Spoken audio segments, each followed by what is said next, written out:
வழிபாட்டு முறைகள் வரும்போது விநாயகர் தான் முதல்ல வரக்கூடியவர். அப்போ விநாயகருக்கு நம்ம என்ன பண்ணணும் அப்படின்னு கேட்டிங்கன்னா, நம்ம சொன்ன மாதிரி கைத்தலம் நிறைகனி அப்பமோடு அவல் பொரி. கையில் நிறைய கைத்தலம் நிறைய அப்பமோடு அவல் பொரி. நிறைய கனி வைக்கணுமா, கையில் வந்து நிறைய ஒரு பழம், அப்பம் வைக்கணும், அப்பம் வைக்கணும், அவல் பொரி வைக்கணும், வச்சு பூஜை பண்ணணும் அப்படிங்கிற விஷயம் இருக்குது. அத்துடன் வந்து மோதகம்னு சொல்லக்கூடிய வைக்கணும். இதை வச்சு பூஜை பண்ணணும். அப்போ விநாயகருக்குரிய மந்திரம் என்னென்னா, ஓம் கம் கணபதியே நமன்னு ஒரு மந்திரம் உண்டு.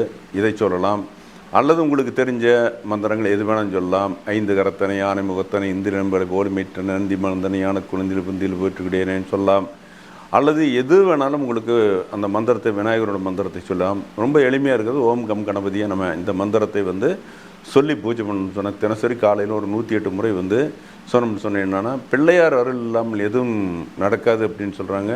ஆத்தி சூடி அமர்ந்த பெருமானை ஏற்றி ஏற்றி தொழுமே நல்ல கணபதியை 4 காலம் தொழுந்தால் அண்ணல் வினையெல்லாம் அகலுமே சொல்லறியான். நல்ல கணபதியை 4 காலம் தொழணுமாம்மா.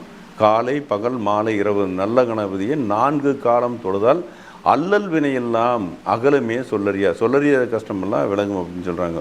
அப்போ அந்த நேரத்தில் வந்து ஓம் கம் கணபதி மந்திரம் சொல்லி 4 வேளை வந்து வழிபடணும்னு சொல்கிறாங்க. ஏன்னா வந்து வழிபாட்டு பொறுத்தளவு நம்ம செய்யத்தான் வெற்றி கிடைக்கும் அப்படிங்கிற எந்த ஒரு மாற்ற கருத்தில். ஸோ வந்து வாழ்க்கை பெற்று நினைக்கிறவர்கள் கணபதி மந்திரத்தை சொல்லுங்கள். காலமெல்லாம் சந்தோஷமாக வாழுங்கள். கம் கணபதியே நமக.